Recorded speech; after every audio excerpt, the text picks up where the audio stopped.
राष्ट्रीय नेत्रदान पखवाड़ा हर साल 25 अगस्त से 8 सितंबर तक मनाया जाता है। यह एक अभियान है जिसका उद्देश्य नेत्रदान के महत्व के बारे में जन जागरूकता पैदा करना और लोगों को मृत्यु के बाद दान के लिए अपनी आंखें प्रतिज्ञा करने के लिए प्रेरित करना है। भारत में लगभग 68 लाख लोग कम से कम एक आंख में कॉर्नियल ब्लाइंडनेस से पीड़ित हैं। इनमें से 10 लाख लोग दोनों आंखों के अंधे हैं। आपके प्रयास से दूसरों की अंधेरी दुनिया में भी आ सकती है रोशनी। आपकी यह छोटी सी पहल दूसरों के जीवन को भी रोशनी से भर सकती है। आज हम बात कर रहे हैं नेत्रदान की। नेत्रदान करके हम कई चेहरों को खिलने का मौका दे सकते हैं। तो आइए इस खास मौके पर मिलते हैं मुंबई के सुप्रसिद्ध संजीवनी हॉस्पिटल के नेत्र चिकित्सक डॉक्टर संजीव बालानी से हमारे इस खास पेशकश में। सर, आप हमें बताइए, आई डोनेशन ये जो फोर्टनाइट चल रहा है, इसमें हम जानना चाहेंगे कौन कौन सी ऐसी आंखों की गंभीर बीमारियां हैं जिसकी वजह से आंखें खराब हो जाती है और सर्जरी की जरूरत पड़ती है।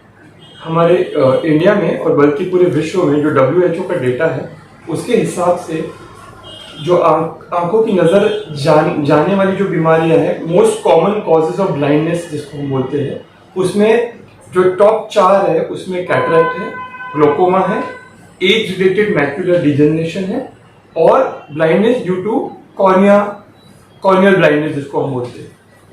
तो ये 4 टॉप रीजंस है और इन चारों का ही ट्रीटमेंट अभी अवेलेबल है। तो आज हम बात करेंगे कॉर्नियल ब्लाइंडनेस के बारे में, क्योंकि ये 25 अगस्त से लेकर 8 सितंबर तक कॉर्निया डोनेशन फोर्टनाइट चल रहा है। सर, अगर हम आई डोनेशन की बात करें तो लोगों के मन में बहुत सारे सवाल है। क्या आई डोनेशन को लेकर कोई कानूनी प्रक्रिया से दोनों को गुजरना होता है, आई डोनर और जो रेसिपिएंट होता है, इन दोनों को? जो डोनर होता है वो तो बहुत ही महान काम कर रहे हैं अपनी आई डोनेट करके, तो उनके लिए कोई भी कानूनी प्रक्रिया नहीं है। उनके लिए सिर्फ ये प्रोसीजर है कि आप जीवित हो और अगर आपकी इच्छा है कि आपको अपनी आई डोनेट करनी है तो आपको कोई भी आपके आसपास आई बैंक में फॉर्म भरना है और प्लेज कार्ड बना के देंगे आपको। वो कार्ड आपको संभाल के रखना है और अपने जो क्लोज रिश्तेदार है, रिलेटिव है, उनको इस बात के बारे में आपको इन्फॉर्म कर देना है कि आपकी मृत्यु के बाद वो आपकी आंखें डोनेट करे। और जब भी इंसान गुजर जाता है तो उनके जो क्लोज रिलेटिव है वो within 1 to 2 hours nearest I bank को इस बात की सूचना देते हैं, नोटिस देते हैं, तो वो आके बिना कोई पैसा लिए, बिना कुछ चार्ज किए आईज निकाल कर लेके जाते हैं। और जो रेसिपिएंट है जिनको कॉर्निया में प्रॉब्लम है, वो जो रजिस्टर्ड आई ट्रांसप्लांट ऑपरेशन जहां पर होता है वहां पर वो फॉर्म भरते हैं और जब उनका ऑफिशियली नंबर आता है तो उनको बुलाया जाता है कि अभी कॉर्निया मैच अवेलेबल है और आपको ये ऑपरेशन करना है। और सिर्फ जो ऑपरेशन के खर्चे का जो चार्जेस आता है वो ही लिया जाता है, आय का 1 रुपया भी चार्ज किया नहीं जाता। और जो आई बैंक है वो भी आय प्रोसेस करने का जो कॉस्ट लगता है, उसको जो प्रिजर्व करने के लिए, उसको जो क्लीन करने के लिए और उसके ऊपर स्पेशल HIV HCV टेस्ट होते हैं, वो जो टेस्ट करने का खर्चा आता है उतना ही लेते हैं। कोई भी इसमें आय का पैसा नहीं लिया जाता, तो इसके लिए कोई भी इसमें लीगल ये नहीं है। सर, अगर हम आई बैंक्स की बात करें तो क्या एक बार आंखें निकाल लेने के बाद, आफ्टर इन्हें मृत्यु के बाद एक व्यक्ति की जो आंखें जिसने डोनेट कर दिया है और उसकी आंखें निकालने के बाद आई बैंक में प्रिजर्व की जाती है, क्या एक ड्यूरेशन होना चाहिए आई बैंक में प्रिजर्वेशन के बाद वो आंखें ट्रांसप्लांट हो? पहले तो हमें ये समझना है कि आय कितना जल्दी हम निकाल सकते हैं। एक बार किसी की मृत्यु हो जाती है तो उस eyes within 1 to 2 hours ideally निकालनी चाहिए, लेकिन अप टू 6 आवर्स भी निकाल सकते हैं। लेकिन उसके लिए उनके जो रिलेटिव्स है उनको ये मालूम होना चाहिए कि फैन बंद करना है, AC बंद करना है, आंख के ऊपर गीली पट्टियां रखनी है, गॉस पीसेस को सलाइन में बिल्कुल पूरा गीला करके आईलिड्स क्लोज करके उसके ऊपर रखना है। इससे अंदर जो कॉर्निया है वो प्रिजर्व रहेगा और 6 घंटे तक वो रिट्रीव कर सकते हैं, हम निकाल सकते हैं। उसके बाद उसको ले जाया जाता है आई बैंक में और उसको कॉर्निया को, मतलब पूरी आंख को यूज नहीं करते, सिर्फ जो कॉर्निया है, जो तारा है, उसको ही निकाल कर उसका स्पेशल बटन प्रिपेयर किया जाता है जिसको स्पेशल प्रिजर्वेटिव्स में स्टोर किया जाता है। वो स्टेराइल कंडीशंस होते हैं और उससे पहले वो जो इंसान गुजर गया उसको कोई HIV या ऐसी कोई बीमारी जिसमें आई डोनेशन कॉन्ट्रा इंडिकेटेड है और जो उसे मालूम नहीं है और सपोज डोनेशन कर लिया तो आई टिश्यू पे चेक किया जाता है, अगर सब ओके है तो उसको प्रिजर्व करके वो स्पेशल टेम्परेचर में उसको स्टोर करते हैं और उसके बाद 8-10 दिन तक भी उसको यूज किया जा सकता है। सर असल में आई डोनेशन से लेके बहुत सारी अवेयरनेस हमारे देश में नहीं है, लेकिन फिर भी क्वेश्चन जरूर आता है कि अगर आई डोनेशन करना चाहे तो कौन कौन आई डोनेशन कर सकता है और कौन नहीं कर सकता और उसका क्या कारण हो सकता है? आई डोनेशन सब कोई कर सकता है, सिर्फ जो लोगों को HIV है यानी एड्स है या जिनको हेपेटाइटिस वायरस HCV, HBV, जो hepatitis B virus, hepatitis C virus, इनसे जिनको प्रॉब्लम है वो हुए, या जो लोग सेप्टिसीमिया यानी बॉडी में सीवियर इंफेक्शन होने के कारण जिनकी मृत्यु हो जाती है, उनकी आईज नहीं ली जा सकती है।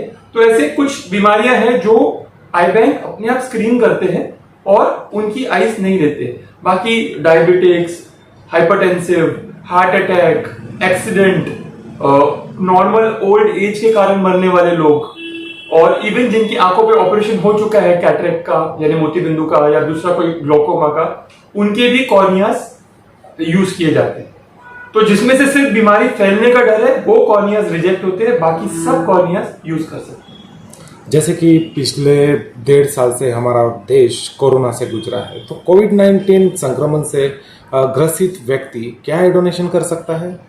अगर कोई व्यक्ति कोरोना से उसकी मृत्यु हो जाती है तो वो, क्योंकि उसकी बॉडी में वायरस उस टाइम पे प्रेजेंट है, तो वो हम नहीं यूज कर सकते कॉर्निया।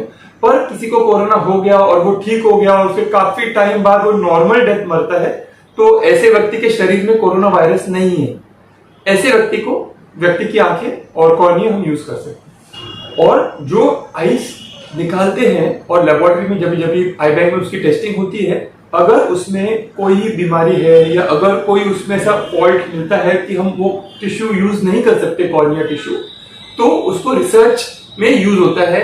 उसको नए प्रकार के ऑपरेशंस जो अभी आ रहे हैं उनके एक्सपेरिमेंट्स के लिए यूज किया जाता है और ऐसे काफी जगहों पे यूज किया जाता है। तो कोई भी आईबॉल या कॉर्निया वेस्ट नहीं होता, उसमें से कुछ ना कुछ यूज जरूर होता है।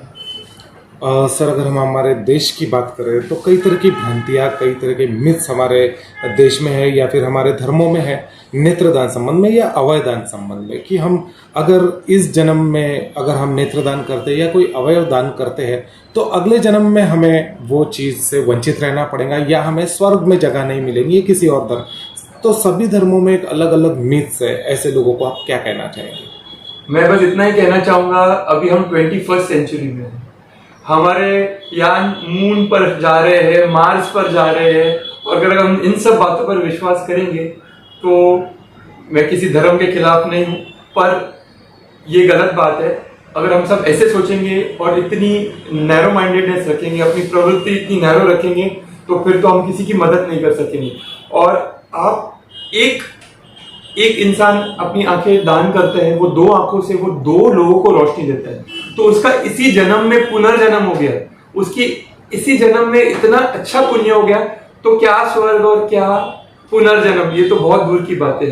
तो हमको वो सोचना चाहिए, ना कि हम क्या होएगा अगले जन्म है या नहीं वो भी किसी को पता नहीं, और अगले जन्म में क्या होएगा किसी को पता नहीं। ये तो थी मिथ से रिलेटेड चर्चा। अब आते हैं हम अपने देश पर। हमने देखा है हमारे देश में उतना अवेयरनेस नहीं है, लेकिन एक सवाल जरूर आता है, हम छोटे छोटे देशों से हमारे देश में कॉर्निया मंगाते हैं जबकि हमारी पॉपुलेशन इतनी है। क्या एक वजह हो सकती है? अब बाकी देशों की तुलना अगर भारत से करें तो हम कहाँ और क्यों पीछे हैं? भारत में आज एट एनी गिवन टाइम, मतलब एक साल में जो स्टडीज की गई है उसमें देखा गया है कि ब्लाइंडनेस अराउंड 4.6 मिलियन यानी 46 लाख लोग ब्लाइंड है, और उसमें से अबाउट 4 से 5 लाख लोग ब्लाइंड है बिकॉज ऑफ कॉर्नियल ब्लाइंडनेस, यानी जिनके आंख का तारा खराब है, कॉर्निया खराब है। और कम से कम साल में 2-2.5 लाख होने चाहिए कॉर्निया ट्रांसप्लांट्स, और हमारे यहाँ पर कितने होते हैं? 50,000, 70,000 ऐसे कॉर्नियल ट्रांसप्लांट्स हो रहे हैं, और वो भी अभी कोरोना के टाइम पे कम हो गए। तो इतना जो बैकलॉग है, जो पहले का लोड है, वो बढ़ता जाता है, हर साल वो ऐड होता जाता है। और क्योंकि हमारी पॉपुलेशन 70 से 80% लोग गांवों में हैं और सिर्फ 25-30% लोग शहरों में रहते हैं। शहरों के लोग फिर भी समझ सकते हैं अबाउट आई डोनेशन और वहां पर फैसिलिटीज है जैसे आई बैंक्स वगैरह है। गांव में ये सब नहीं है, तो इतने सारे जो लोगों की मृत्यु होती है वो कॉर्नियास और ऑर्गन्स वेस्ट हो जाते हैं। तो इनमें से अगर लोगों में अवेयरनेस होगी, लोगों को इसके बारे में बताया जाएगा, तो ज्यादा से ज्यादा लोग डोनेट करेंगे। और रही बात दूसरे देशों की, तो श्रीलंका में गवर्नमेंट ने कंपलसरी किया है कि कोई भी मर जाए उसको बिना पूछे वो आइस डोनेट करनी ही है, तो वो बॉडी से आइस लेते ही है। और इसके कारण श्रीलंका के पास हमसे कई गुना ज्यादा आइस अवेलेबल होती है, कॉर्नियाज अवेलेबल होते हैं, और हमें वहां से इंपोर्ट करना है। तो अगर हमारे भारत में अवेयरनेस होगी, सब लोग कोऑपरेट करेंगे, तो हमें कॉर्निया की कमी नहीं होगी। एक आई सर्जन होने के नाते इस विशेष नेत्रदान पखवाड़ा पे सरकार के लिए आपके मन में क्या सुझाव है? क्या लगता है सरकार कहाँ पीछे है और क्यों हमारे देश में अवेयरनेस नहीं? क्या एक सरकार के लिए, सरकार का क्या एक रोल इसमें होना चाहिए? हमारा देश बहुत बड़ा है, बहुत सारे शहर, गांव, तालुके, डिस्ट्रिक्ट्स वगैरह बहुत है, तो जितना एरिया है उसके हिसाब से आई बैंक्स भी कम है, आई कलेक्शन सेंटर्स भी बहुत कम है। सरकार ने बीच में एक प्रोजेक्ट किया था जिसमें उन्होंने किया था कि कुछ इतने हजारों में आई बैंक्स होने चाहिए, इतने हजारों में ट्रेनिंग सेंटर्स होने चाहिए, लोगों को ट्रेनिंग करनी चाहिए कि जो गांव-गांव में जाके आंखें निकाल सके। अभी रात को अगर 1 बजे 2 बजे किसी की मृत्यु होती है और वो गांव में से किसी का फोन आता है और वो आई बैंक अगर 100-200 किलोमीटर दूर है, तो वो पॉसिबल नहीं है कि वो जाकर वहां से आंख निकाल सके, कॉर्निया निकाल सके।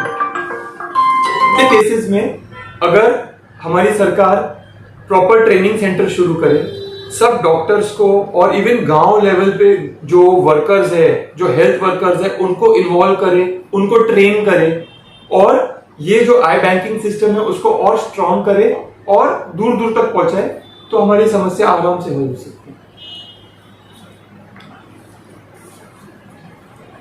आई डोनेशन फोर्टनाइट यानी नेत्रदान पखवाड़ा, इस विषय पर जो देशवासी अभी आपको देख रहे हैं उनको क्या एक संदेश आप अपने द्वारा देना चाहेंगे?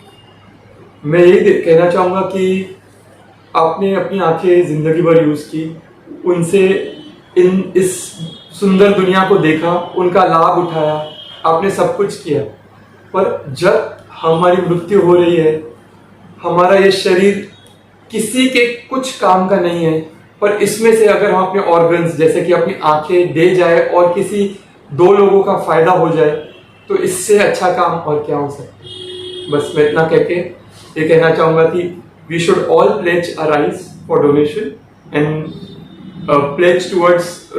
सर, आप काफी सुप्रसिद्ध एक व्यक्तित्व होने के साथ साथ एक सर्जन भी है। अगर हम संजीवनी आई हॉस्पिटल की अगर बात करते हैं, तो क्या क्या फैसिलिटीज आंखों से संबंधित बीमारियों को लेकर संजीवनी आई हॉस्पिटल में अवेलेबल है?